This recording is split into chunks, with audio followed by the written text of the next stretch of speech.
মিথ্যায় প্রসন্ন হলে বলতাম, দেখেছি আমিও সে অক্ষয় উজ্জ্বলতা, অলৌকিক স্পর্শের অতীত। ওই তো মহান তিনি, নিরুপম, পরম সুন্দর।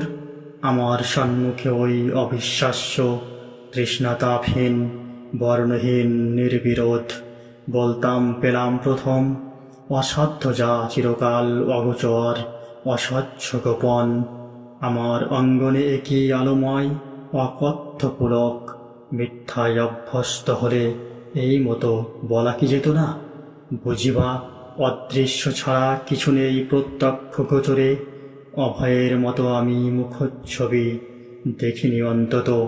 কৃপাহীন দীর্ঘশ্বাস আদিগন্ত শূন্যতা বেলান করে আছে চিরকাল। আয়ুষ্কাল গ্রাস করে আছে একটি অমোঘ প্রশ্ন, যেন কার অব্যর্থ সায়ক ছুঁড়েছে রক্তের দিকে লক্ষ্যমাত্র আমার শরীর।